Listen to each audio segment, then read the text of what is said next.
Hello students, कैसे हैं आप सब। आशा करता हूं आप सभी काफ़ी अच्छे और मज़े में होंगे। मैग्नेट ब्रेन्स में आपका बहुत बहुत स्वागत है। मैग्नेट ब्रेन्स आपको प्रोवाइड करता है किंडरगार्टन से लेकर क्लास 12 तक के लिए हाई क्वालिटी एजुकेशन, वो भी बिल्कुल फ्री ऑफ कॉस्ट।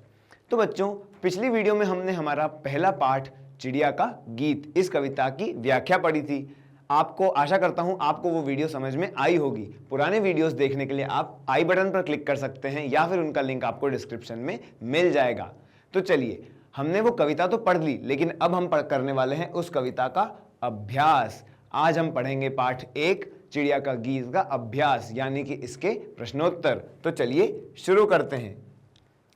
बातचीत के लिए, ये अभ्यास का नाम क्या है? बातचीत के लिए। इसे हमें आपस में बात करके इनके उत्तर लिखना है। पशु पक्षियों के लिए घर आवश्यक है या नहीं? कारण भी बताइए। क्या पूछ रहे हैं हमसे कि पशु पक्षी जो हैं, चिड़िया जो है, अन्य जीव हैं, उनके लिए ये घर आवश्यक है या नहीं और क्यों है, ये भी बताइए। पशु पक्षियों के लिए घर बिल्कुल आवश्यक है। जैसे हम भी घर में रहते हैं, हमें घर में क्या सुरक्षा मिलती है? हम गर्मी से, धूप से, बारिश से, सर्दी से, हर चीज़ से बचे रहते हैं और अन्य खतरों से। ऐसे ही पशु पक्षियों के लिए भी घर अत्यंत आवश्यक है। क्यों? क्योंकि उन्हें बारिश, गर्मी और अन्य खतरों से सुरक्षा करता है, सुरक्षित रखने में मदद करता है। प्रश्न 2, आपके परिवार के सदस्य घर से बाहर क्यों जाते हैं? आपके परिवार के सदस्य भी तो अपने घर के बड़े, भाई बहन, मम्मी पापा आदि आदि लोग घर से बाहर जाते हैं। वो क्यों जाते हैं? किसी ना किसी काम से जाते हैं, कुछ घर का सामान खरीदने या फिर कुछ लाने, टहलने। इन आदि कारणों से मेरे घर के सदस्य घर से बाहर काम करने, ज़रूरत का सामान खरीदने या फिर पार्क में टहलने आदि कारणों से जाते हैं। प्रश्न 3, जब परिवार के सदस्य बाहर जाते हैं या बाहर से वापस आते हैं तब आपको कैसा लगता है और क्यों? आपके परिवार के सदस्य जब बाहर जाते हैं तो आपको कैसा लगता है? हमारे बड़े भैया हैं, मम्मी हैं, चाची हैं, ताई जी हैं या अन्य कोई सदस्य हैं, वो घर से बाहर जाते हैं, हमें बिल्कुल अच्छा नहीं लगता है ना। यही बात है, परिवार के सदस्य जब बाहर जाते हैं तो मुझे बिल्कुल अच्छा नहीं लगता। क्यों? क्योंकि वे कई घंटों तक हमसे अलग रहते हैं, हमसे दूर रहते हैं, और जब वे वापस आते हैं तो उनको देखकर मुझे बहुत खुशी होती है, क्योंकि वे सभी मुझसे बहुत प्यार करते हैं, है ना।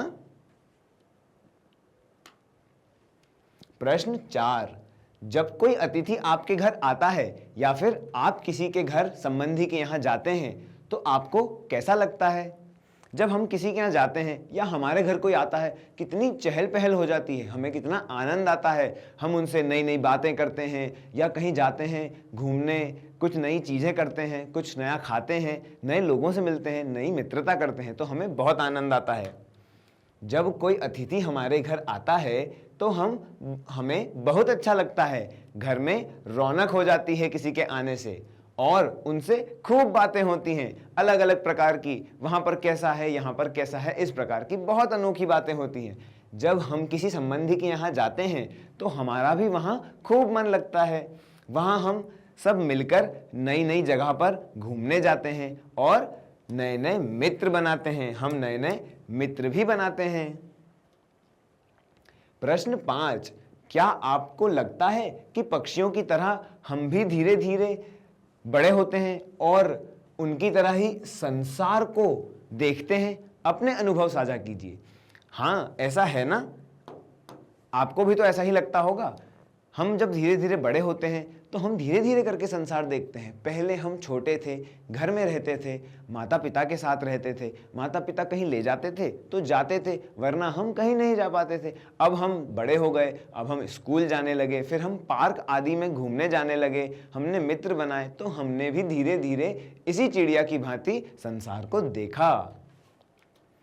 जी, हमें भी लगता है कि हम पक्षियों की तरह हम भी धीरे धीरे ही संसार देखते हैं। जब हम छोटे होते हैं तो अपने घर तक ही सीमित रहते हैं, फिर बड़े होते होते हम धीरे धीरे स्कूल में पढ़ने जाते हैं, हमारे नए नए मित्र बनते हैं, हम नई नई जगहों पर जाते हैं और इसी तरह हम भी संसार को देखते हैं। अब अभ्यास 2, दूसरा अभ्यास। पहले हमने अभ्यास को पूरा कर लिया, अब हम आते हैं दूसरे अभ्यास पे, कविता की बात। इसमें हम कविता के बारे में बात करेंगे। हमने जो कविता पढ़ी उस कविता का क्या सार है, उससे संबंधित कुछ प्रश्नों का हम जवाब देंगे। तो प्रश्न 1, नीचे दिए गए प्रश्नों में 4 विकल्प दिए गए हैं। विकल्प यानी कि हमें 4 चॉइस दी गई हैं, हमें 4 विकल्प दिए गए हैं। प्रश्नों में के उत्तर में से एक से अधिक विकल्प सही हो सकते हैं। हमें क्या करना है, जो सही उत्तर है, जो सही विकल्प है, उस पर हमें इस प्रकार से सही का निशान लगाना है। तो चलिए, पहला, घोंसले से संबंधित उपयुक्त वाक्य को चिन्हित कीजिए। जो घोंसले से संबंधित चीजें सही हों उन्हें हमें सही का निशान लगाना है। घोंसला पक्षियों का घर होता है। हाँ जी, घोंसला पक्षियों का घर होता है, हम इस पर सही का निशान लगा देते हैं। घोंसला सूखे तिनकों से बनाया जाता है। हाँ जी, घोंसला सूखे तिनकों से बनाया जाता है ना। कविता में भी तो वो कह रही थी चिड़िया कि सूखे तिनकों से तैयार, घोंसला सूखे तिनकों से बनाया जाता है। अपनी पेंसिल हाथ में रखिए और किताब खोल के निशान लगाना शुरू कीजिए। घोंसला पक्षियों का घर होता है, बिल्कुल सही। घोंसला सूखे तिनकों से बनाया जाता है, बिल्कुल सही। पक्षियों का घोंसला केवल पेड़ों तक ही रहता है, पेड़ों पर ही होता है, क्या ऐसा सही है? नहीं, ऐसा तो सही नहीं है। पक्षी तो कहीं भी घोंसला बना सकते हैं। वे कहीं खिड़की के कोने में, या फिर कहीं आंगन में, कहीं किसी पौधे में, कहीं घरों में, या जहां उन्हें जगह मिली, जहां उन्हें अनुकूल परिस्थिति और वातावरण मिला, वहां पर वो अपना घोंसला बना लेते हैं। तो यह विकल्प तो सही नहीं है, इसे हम चिन्हित नहीं करेंगे।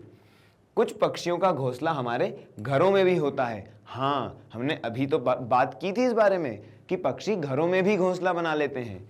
ये विकल्प सही है। तो इस प्रकार से आप अपनी किताब में भी चिन्हित कर लीजिए। अब दूसरा, कविता में अंडे जैसा था आकार का प्रयोग निम्नलिखित किसके लिए किया गया है? अंडे जैसा क्या था चिड़िया का? क्या अंडे जैसा संसार था? नहीं, संसार तो बड़ा था। आकाश था? नहीं, आकाश तो ऊंचा बड़ा था। घर? हाँ, अंडे जैसा आकार घर का था। पहले, सबसे पहले मेरे घर का अंडे जैसा था आकार, इस पर हम सही का निशान लगा देंगे। ठीक है बच्चों। अब अगला, तब मैं यही समझती थी बस इतना सा ही है संसार। इस पंक्तियों में इतना सा का अर्थ क्या है? हमने कविता में भी पढ़ा कि पहले इतना सा था अंडे जैसा, फिर इतना सा था घोंसले जैसा, फिर पेड़ शाखाओं जैसा, फिर बहुत बड़ा हो गया। तो ये इतना सा का अर्थ क्या हुआ? बहुत छोटा। हाँ, इतना सा का अर्थ हुआ बहुत छोटा, इस पर हम सही का निशान लगा देंगे। और विकल्पों को देखते हैं। क्या बहुत लंबा? नहीं। बहुत बड़ा? नहीं। या फिर रंग बिरंगा? ये तो बिल्कुल नहीं, रंग बिरंगा कैसे हो सकता है? इतना सा का अर्थ है बहुत छोटा। इस प्रश्न में एक ही विकल्प सही है। नीचे दी गई कविता की पंक्तियों का मिलान उनके नीचे दी गई पुस्तक उपयुक्त पंक्तियों से कीजिए। अब हमें यहाँ पर हमारी जो कविता है उसकी पंक्तियों को मिलान करना है। हमने कविता तो पढ़ी थी, आपको समझ में आई थी, आपने भी तो उंगली रख रख कर पढ़ी थी ना, तो उसी में हमें मिलान करना है। सबसे पहली पंक्ति देखते हैं। फिर मेरा घर बना घोंसला सूखे तिनकों से तैयार। ये तो आगे की पंक्ति है। जब चिड़िया घोंसले में रहने लगी तब उसका घर कैसा था? संसार छोटा सा था। हम इसे मिला देंगे यहाँ पर। अपनी पेंसिल उठा करके इस प्रकार से बना लीजिए। तब मैं यही समझती थी बस इतना सा ही है संसार।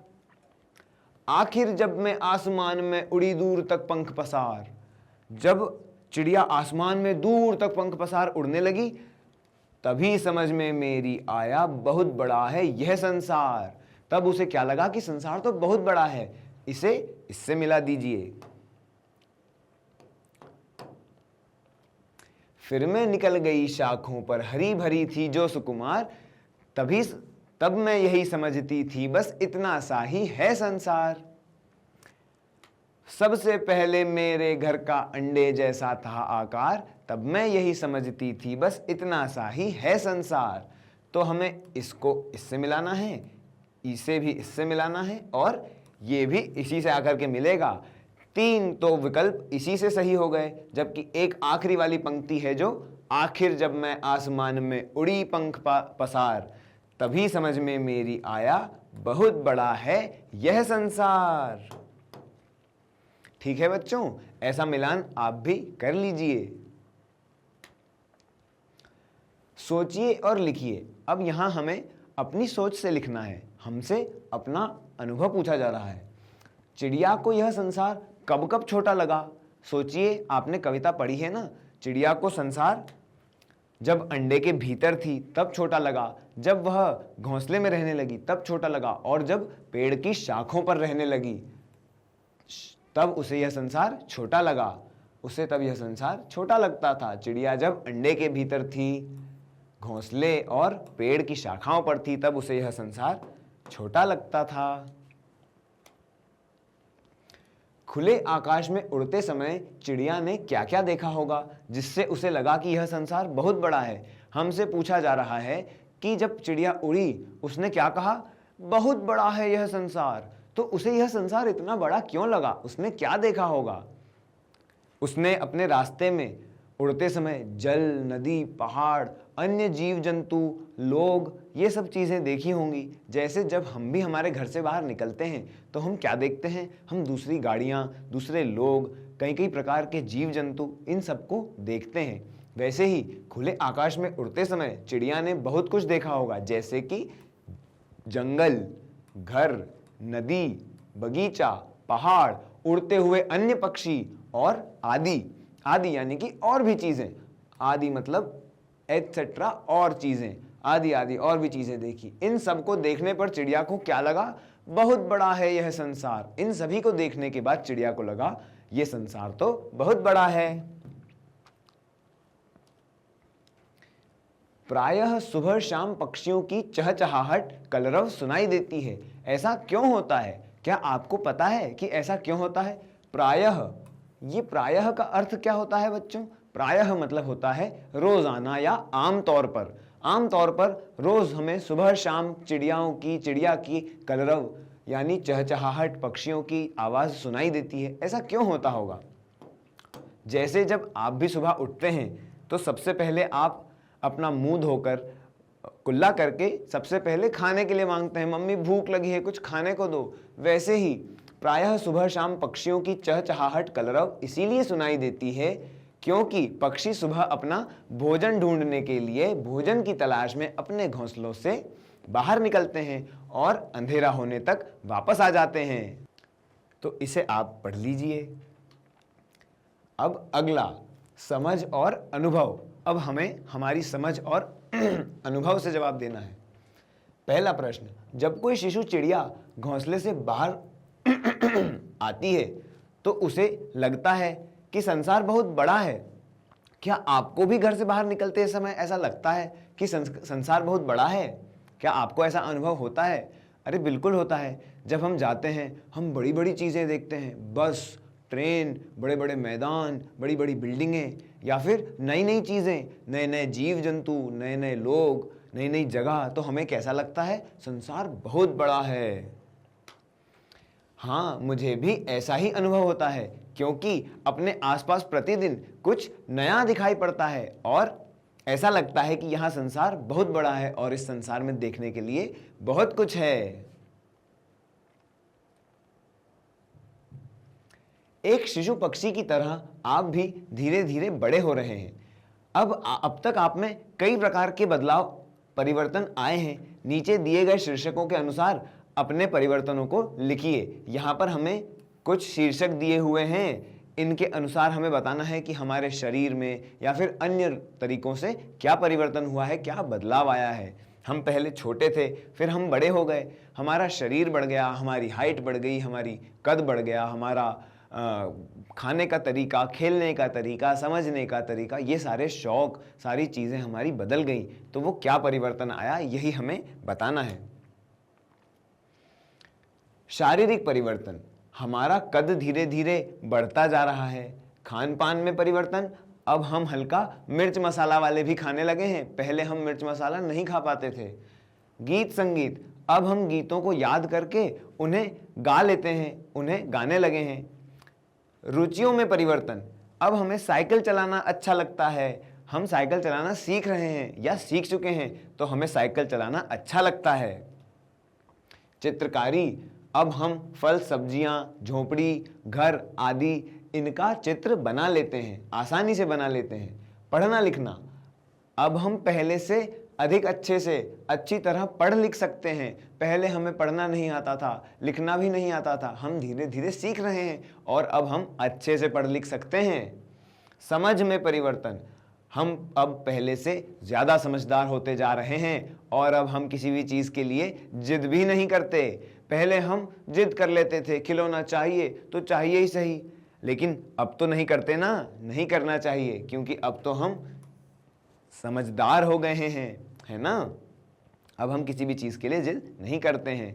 खेल, अब मुझे क्रिकेट और फुटबॉल खेलने में अधिक रुचि है, मुझे अधिक खेलना ये पसंद है। लेकिन आप जो खेलना पसंद करते हैं वो आप यहाँ पर लिख सकते हैं, जैसे कि चेस, जैसे कि बास्केटबॉल, स्विमिंग आदि आदि अलग प्रकार के खेल भी आप लिख सकते हैं। मुझे क्रिकेट और फुटबॉल खेलना ज़्यादा पसंद है। नृत्य और अभिनय, टेलीविज़न पर जब हम देखते हैं किसी को नृत्य करते हुए या अभिनय करते हुए तो हम भी उनकी नकल कभी कभी उतार लेते हैं, हम भी उन्हें देख करके नृत्य कर लेते हैं, है ना। प्रश्न 3, पहले चिड़िया को लगता था कि यह संसार बहुत छोटा सा है, परंतु सच्चाई तो कुछ और ही थी, संसार बहुत बड़ा था। उस समय आपको कैसा लगा जब आपने इनमें से किसी एक चीज को देखा होगा।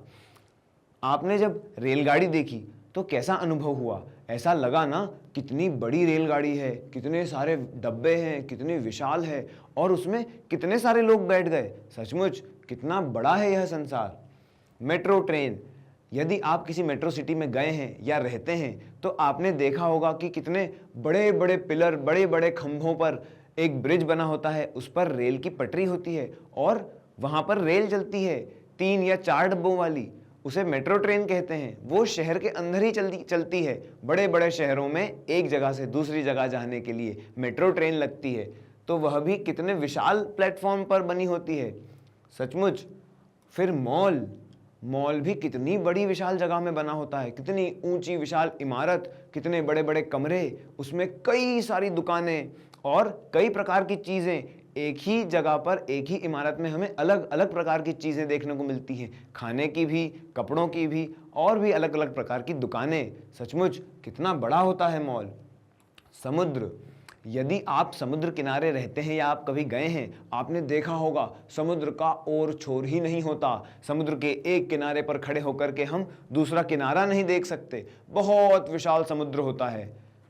वैसे ही पहाड़, जब हम पहाड़ देखते हैं तो ऊपर देखते चले जाओ आसमान तक, लेकिन उसका और छोर नहीं मिलेगा, पहाड़ बहुत ऊंचा होता है। वहीं जब हम पहाड़ के ऊपर आ जाते हैं तो हमें नीचे का नहीं दिखता, नीचे और छोर ही नहीं होता, पहाड़ कहाँ से शुरू होता है और कहाँ खत्म होता है। पहाड़ भी बहुत बड़ा होता है। वायुयान, आपने देखा होगा हवाई जहाज या वायुयान या विमान जब हवा में उड़ते हैं वो कितने विशाल होते हैं, उसमें कई लोग सवार होकर के एक छोर से दूसरे छोर, देश के देश बदल सकते हैं, इधर से उधर जा सकते हैं, और वो भी कितने सारे लोग एक साथ बैठ करके, और इतना विशाल जहाज हवा में उड़ता है, कितनी आश्चर्य की बात है ना। जलयान, जैसे वायुयान होता है वैसे ही जलयान होता है, उसे पानी का जहाज कहते हैं। पानी का जहाज भी बच्चों बहुत विशाल होता है। यदि आपने देखा है तो आपको अवश्य पता होगा कि उसमें भी कई टनों से सामान, जब एक जगह से दूसरी जगह, एक देश से दूसरी देश में सामान भेजना होता है तो जल के जहाज में, जलयान में उसको रख करके पहुंचाया जाता है, और वह इतना विशाल होता है कि उसके अंदर ही घर होते हैं लोगों के। कई कई घंटों, कई कई दिनों, कई कई महीनों या सालों तक लोग जलयान में सफ़र करते हैं तो अंदर ही उनके घर होते हैं, इतना विशाल होता है जलयान। वैसे ही जंगल में कितने खूंखार और कितने बड़े बड़े जीव और जंतु और पशु पक्षी रहते हैं, वो कितना बड़ा विशाल जंगल होता है, घना जंगल, पेड़ ही पेड़, पौधे ही पौधे, और अगर घुस गए तो निकलने का कोई रास्ता ही नहीं। 4 या 6 वीथियों वाली सड़क, ये 4 या 6 वीथियों की सड़क क्या होती है? आपने ज़रूर देखी होगी। जो हाईवे होते हैं, जो राजमार्ग होते हैं, उन पर 6 लेन होती हैं, 4 लेन होती हैं, उस पर विशाल विशाल गाड़ियाँ चलती हैं, बड़े बड़े ट्रक और अन्य गाड़ियाँ। तो यह 4 और 6 वीथियों वाली सड़कें भी कितनी विशाल होती हैं। खेत खलियान, आप में से बहुतों के खेत होंगे, बहुतों ने खेत देखे भी होंगे। खेत भी कितने बड़े होते हैं, एक साथ कई सारे खेत दूर तक लहराते रहते हैं, उनमें फसल लहराती रहती है। खेत भी कई दूर तक बहुत विशाल लगते हैं। रेगिस्तान या मरुस्थल, रेगिस्तान बच्चों वो होता है जहाँ पर केवल रेत ही रेत होती है, पानी का नामो निशान नहीं होता और पेड़ पौधे भी नहीं होते। वहाँ इतनी गर्मी होती है और इतना विशाल होता है रेगिस्तान कि हमें उसका और छोर ही नहीं दिखता। हमारे यहाँ पर रेगिस्तान कहाँ है? भारत में रेगिस्तान राजस्थान में है। नदियाँ, यदि आपने कोई विशाल नदी देखी होगी, जैसे कि गंगा नदी बहुत विशाल है। जब गंगा नदी को बहते हुए देखा जाए या अन्य विशाल नदियों को बहते हुए देखा जाए तो ऐसा लगता है कि इनका कोई और छोर ही नहीं है, कितनी विशाल हैं, कितनी बड़ी बड़ी लहरें आती हैं इन नदियों में। सचमुच कितना विशाल है यह संसार। इनके अतिरिक्त आपको यदि और भी कोई अनुभव हैं, और भी आपने किसी चीज़ को देख करके ऐसा अनुभव किया कि यह दुनिया तो, यह संसार तो कितना विशाल है, तो आप वह भी बता सकते हैं, वह भी अपना साझा कर सकते हैं अनुभव। चित्रों की भाषा। अब हम बच्चों चित्रों की भाषा समझेंगे। नीचे दिए गए चित्रों को ध्यान से देखिए और चित्र से मेल खाती कविता की कुछ पंक्तियों को लिखिए। उदाहरण के रूप में हमें एक चित्र की पंक्ति दी गई है। देखिए यहाँ पर ये चित्र क्या है? ये चित्र है चिड़िया का हवा में उड़ता हुआ। जब कविता में वो चिड़िया अपने घोंसले से शाखाओं से उड़ करके दूर आसमान में चली गई, तब का ये चित्र है। इसकी पंक्ति क्या है? आखिर जब मैं आसमान में उड़ी दूर तक पंख पसार, तभी समझ में मेरी आया बहुत बड़ा है यह संसार। उसी प्रकार हम यहाँ पर देखते हैं, यह चित्र क्या है? यह चित्र का पंक्ति हमें लिखनी है। यहाँ पर एक घोंसला है, उसके अंदर अंडे के अंदर चिड़िया है। चिड़िया कहाँ पर है? अंडे के अंदर। इसका मतलब यहाँ पर पहली वाली पंक्ति आएगी, सबसे पहले मेरे घर का अंडे जैसा था आकार, तब मैं यही समझती थी बस इतना सा ही है संसार। इसे आप अपनी किताब में भी लिख लीजिए। अनुमान और कल्पना। अब हम आ गए हैं अगले अभ्यास पे, अनुभव और अनुमान और कल्पना। प्रश्न 1, अनुमान और कल्पना। हमें अनुमान लगाना है और अपनी कल्पनाओं से यहाँ पर लिखना है। कविता की पंक्ति है, आखिर जब मैं आसमान में उड़ी दूर तक पंख पसार। तो चिड़िया ने अंततः इतनी दूर तक उड़ान क्यों भरी होगी? यहाँ हमारे अनुमान की बात पूछी जा रही है कि हम चिड़िया जो उड़ी वो इतनी दूर तक क्यों उड़ी होगी, उसका क्या प्रयोजन रहा होगा। तो सोचिए, चिड़िया को भी जानना था कि बाहर की दुनिया कैसी है, बाहर क्या होता होगा, और अब उसे उड़ना आता था तो वह और संसार को देखना चाहती होगी, उसे भूख लगी होगी, वह भोजन के लिए बाहर गई होगी, इन अन्य कारणों से वो घर से बाहर उड़ी होगी। चिड़िया ने अपने भोजन पानी की तलाश में इतनी दूर तक उड़ान भरी होगी। अब चिड़िया ने उड़ना भी सीख लिया था तो वह दुनिया को भी देखना चाहती होगी। इसी कारण से और नई नई जगहों को जानने के लिए उसने इतनी दूर तक उड़ान भरी होगी। ठीक है बच्चों। प्रश्न 2, पक्षी खुले आकाश में बहुत दूर तक उड़ते हैं। लंबी कई हजारों पेड़ों को और सड़कों को घोंसलों के बीच में पक्षी अपने घोंसलों को कैसे ढूंढते होंगे? सोचिए, जब हम हमारे घर से बाहर निकलते हैं, जब हम बाहर जाते हैं तो हम वापस अपने घर लौटकर कैसे आते हैं? हमें अपना घर कैसे पता चलता है? हाँ, हम सड़कों को याद रखते हैं, हम आसपास के घर, दुकान, गली याद रखते हैं और हमारे घर के बाहर लगी नेम प्लेट को याद रखते हैं। इससे हम अपना घर पहचान लेते हैं। ऐसे ही जो पक्षी होते हैं वह भी ऐसे ही अपने घोंसले को ढूंढते हैं। हम अपना घर अपने शहर एवं गली का नाम और वहाँ के प्रसिद्ध इमारतों को देखकर तथा अपने घर के बाहर लगी नेम प्लेट को देखकर पहचानते हैं। वैसे ही पक्षी भी किसी विशेष पेड़, रास्तों, को याद करके अपना घोंसला ढूंढ लेते हैं। प्रश्न 3, पक्षियों ने आकाश में उड़कर जाना कि संसार बहुत बड़ा है। हमारे पूर्वजों ने यह बात कैसे जानी होगी? पक्षियों ने भी तो घोंसलों से उड़ करके बाहर जाकर के दुनिया को देख करके जाना कि कितना बड़ा संसार है। वैसे ही हमारे पूर्वज भी एक जगह से दूसरी जगह यात्रा किए होंगे, उन्होंने जाकर के दूसरे लोगों से बात की होगी, मिले होंगे, तब उन्हें ये पता चला कि यह संसार बहुत बड़ा है। पक्षियों ने आकाश में उड़कर जाना कि संसार बहुत बड़ा है। हमारे पूर्वजों ने भी यह बात एक जगह से दूसरी जगह की यात्रा कर जानी होगी कि यह संसार बहुत बड़ा है। प्रश्न 4, जब आप कहीं जाते हैं तो घर के बड़े बूढ़े आपको कुछ निर्देश देते हैं। क्या पक्षियों के माता पिता भी उन्हें उड़ने से पूर्व कुछ निर्देश देते होंगे? यदि हाँ, तो वह निर्देश क्या होते होंगे? आपको क्या लगता है, क्या निर्देश देते होंगे? अच्छा, यह बताइए कि आपके माता पिता आपको क्या निर्देश देते हैं? यही ना, ज़्यादा दूर मत जाना, ज़्यादा देर तक बाहर नहीं रहना, जल्दी घर लौट आना, कोई कुछ खाने को दे तो नहीं खाना, अनजान लोगों से बात नहीं करना। ये बिल्कुल सही बातें हैं। ऐसा ही कुछ निर्देश पक्षियों के माता पिता देते होंगे। हाँ, पक्षियों के माता पिता भी उन्हें उड़ने से पूर्व कुछ निर्देश अवश्य देते होंगे, जैसे कि घर जल्दी लौटकर आना, ज़्यादा दूर तक मत उड़ना, अपने घोंसले के आसपास ही रहना, किसी अनजान पक्षी से बात मत करना, चौकन्ने रहना, सावधान रहना और बाहर कोई खाने पीने की चीज़ दिखे तो उसका सेवन नहीं करना। है ना बच्चों? पक्षियों के माता पिता भी उन्हें ऐसी ही सीख देते होंगे। कल्पना की उड़ान। अब यहां पर केवल हमारी कल्पना की उड़ान है, केवल हमें कल्पना करनी है। हर कोई पक्षी बनकर आकाश में उड़ना चाहता है ना? हम भी तो पक्षियों को देख करके आश्चर्य करते हैं कि कैसे उड़ते होंगे पक्षी। कल्पना कीजिए कि आप सभी खुले आकाश में पंख फैलाकर उड़ रहे हैं। कल्पना कीजिए आप भी पक्षी हैं और आकाश में उड़ रहे हैं। कोई पहाड़ों के ऊपर उड़ रहा है, कोई समुद्र के ऊपर, कोई क्रिकेट मैच देखते हुए उड़ रहा है, तो कोई विवाह में भोज को देखते हुए उड़ रहा है। आपको कल्पना करके कक्षा में बताना है कि ऊपर या आपने ऊपर से नीचे क्या क्या देखा होगा। आप पहाड़ के ऊपर उड़ रहे हैं, आपने वहां क्या देखा होगा। खेलों में आंखों देखा हाल सुनाया जाता है, जैसे कि यहाँ हमें क्या उदाहरण दिया हुआ है, मैं पहाड़ों के ऊपर से उड़ रहा हूँ या उड़ रही हूँ, मुझे चारों ओर ऊंचे पेड़, झरने और सरोवर दिखाई दे रहे हैं। तो जब हम आसमान में उड़ रहे हैं तो हमें और क्या दिख रहा है? अब तो ठंडी हवा भी अच्छी लग रही है। अरे वाह, अब तो बर्फ भी दिखने लगी है। और बर्फ कैसी लग रही है? एक सफेद चादर की तरह लग रही है। इसका भरपूर आनंद ले रहा हूं या ले रही हूं, ऐसा हमें यहाँ पर उदाहरण से समझाया गया है। आप अपना अनुभव लिख सकते हैं, बता सकते हैं।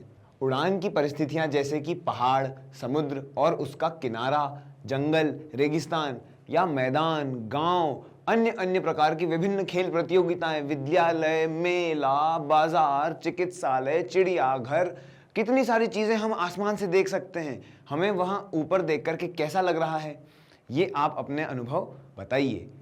अपनी क्लास में अपने अध्यापक से, अपने मित्रों से, अपने माता पिता से इन्हें साझा कीजिए कि आप यदि पक्षी होते तो आपको कैसा लगता।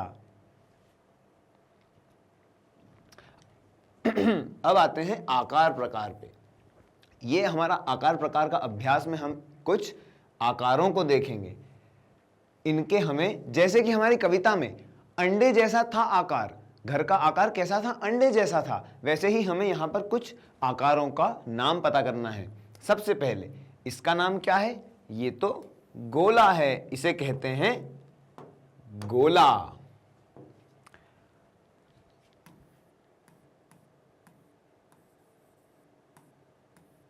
दूसरा, इसे क्या कहते हैं? इसके 4 कोने हैं, इसे कहते हैं चौकोर।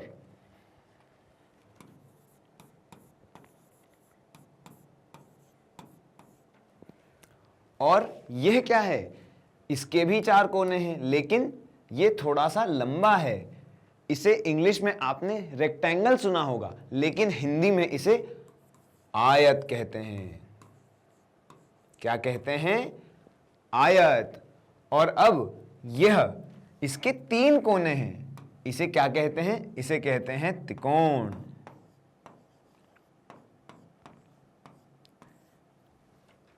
तो फिर से देखते हैं, इसका नाम क्या है?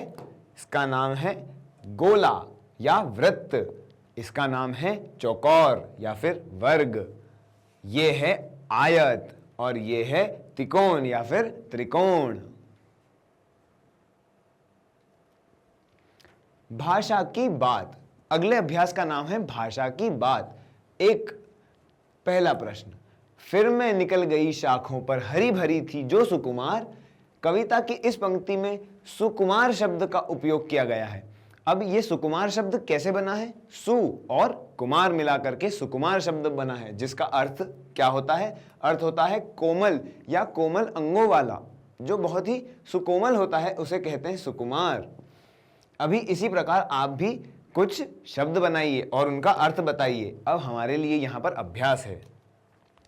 जैसे सु और कुमार मिलकर के बन गया सुकुमार, जिसका अर्थ हुआ कोमल अंगों वाला, वैसे ही सु और योग्य मिलकर के क्या बनेगा? सुयोग्य।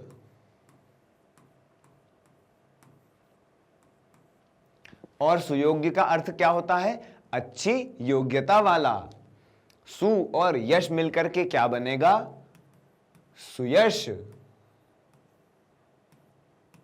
सुयश मतलब जिसका यश अच्छा हो, अच्छे यश वाला। अब यहां दिया है सुकर्म यानी अच्छे कर्म। कैसे बनेगा ये शब्द? सु और कर्म से।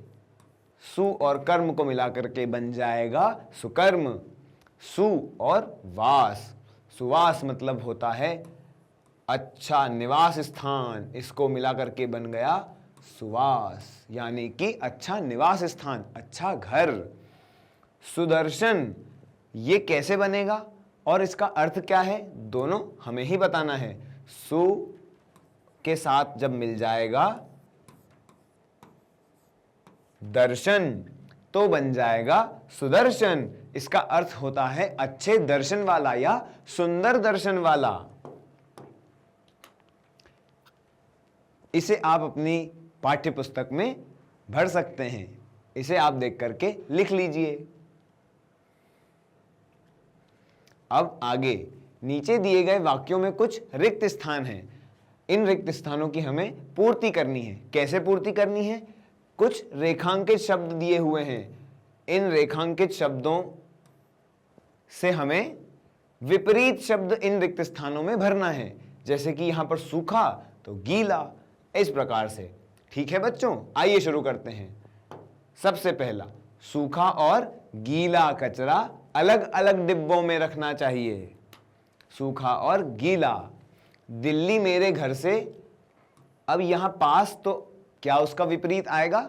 दूर। दिल्ली मेरे घर से दूर है लेकिन गुवाहाटी पास में है।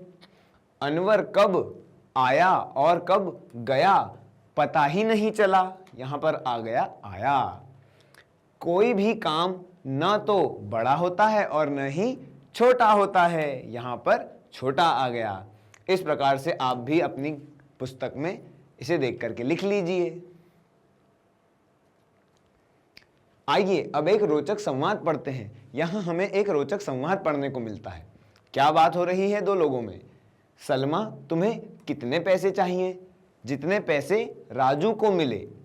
तुम्हें उतने पैसे तो नहीं मिल सकते। तो फिर मुझे कितने पैसे मिल सकते हैं? केवल 50 रुपए। नहीं, मुझे तो राजू जितने ही रुपए चाहिए।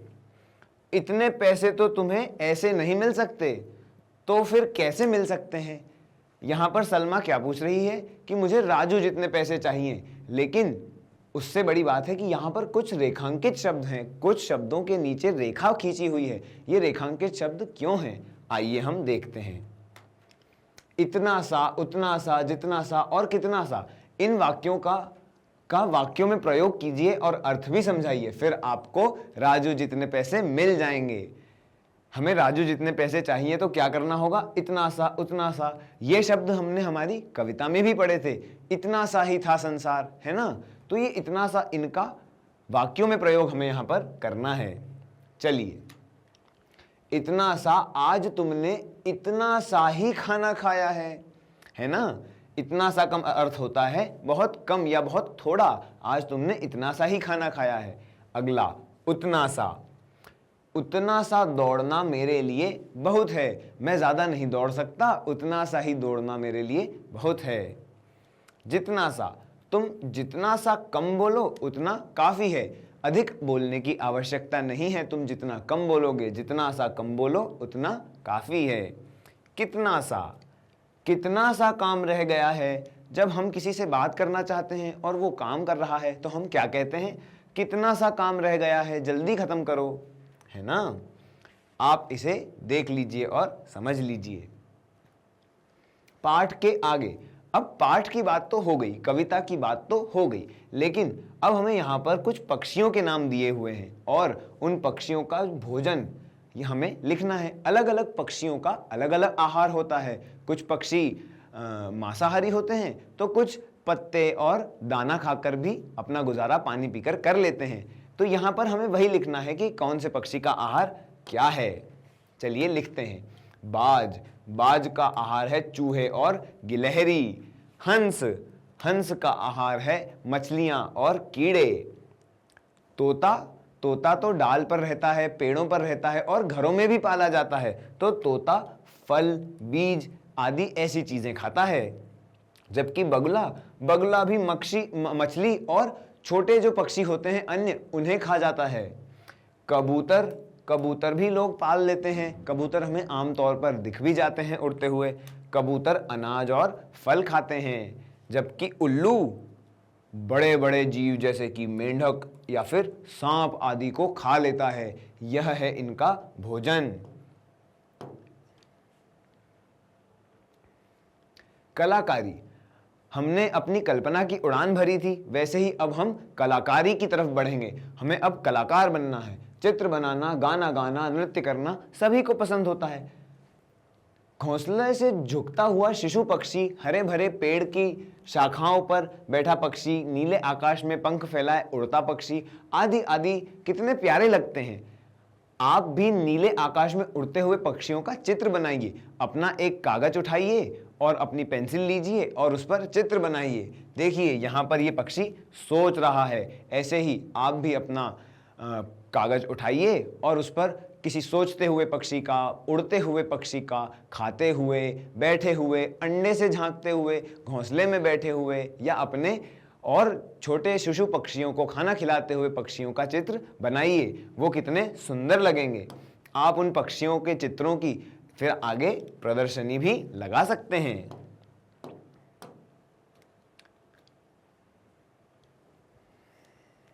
चलिए आगे बढ़ते हैं। अभिभावकों, शिक्षकों और मित्रों की सहायता से नीचे दिए गए गीत को खोजकर और समूह में गाइए।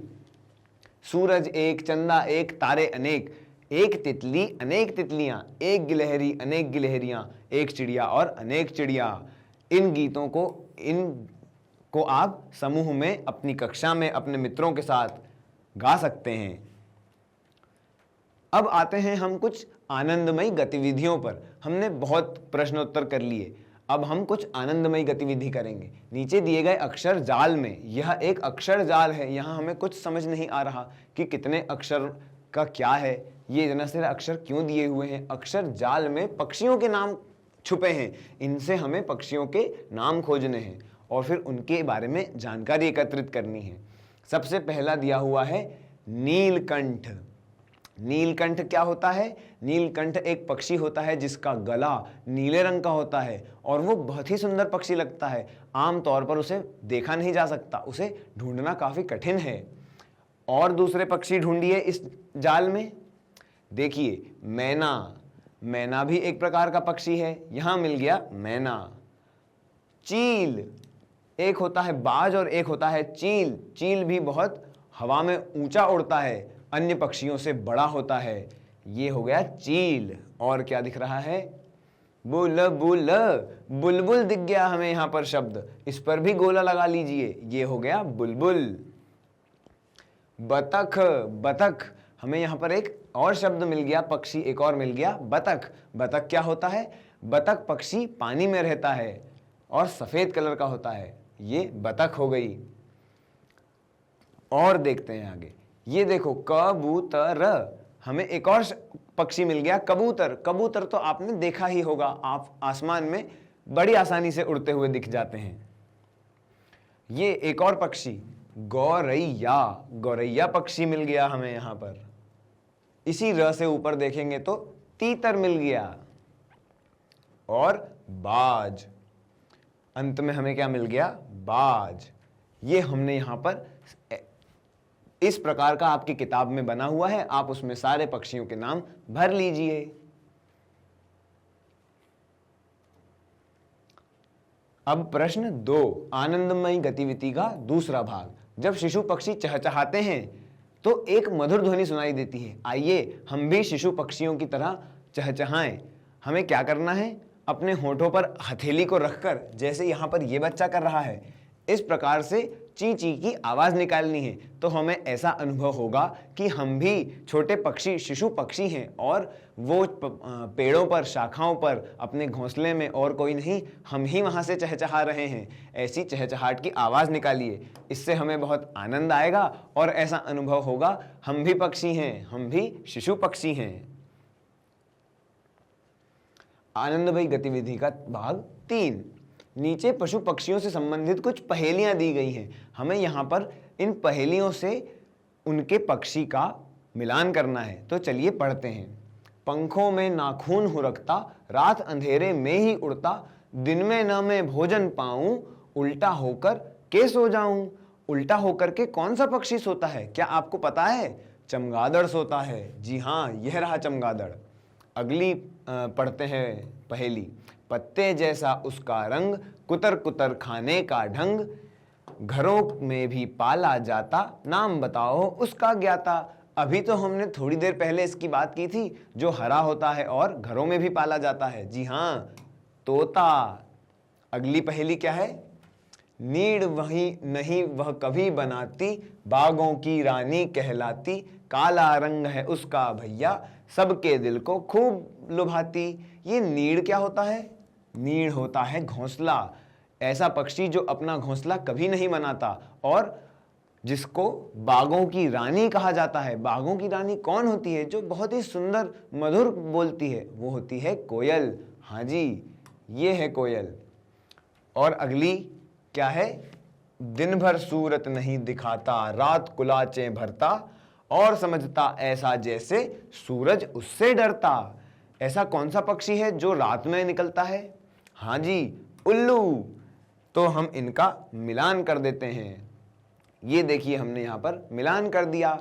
चमगादड़, तोता, हमारी कोयल और उल्लू। हमारे यहां पर हमने 2 पक्षी ऐसे देखे जो रात में उड़ते हैं या रात में ज्यादा दिखाई देते हैं, उल्लू और चमगादड़। लेकिन चमगादड़ और उल्लू में फर्क क्या है? चमगादड़ उल्टा लटक कर सोता है, जबकि उल्लू ऐसा नहीं करते।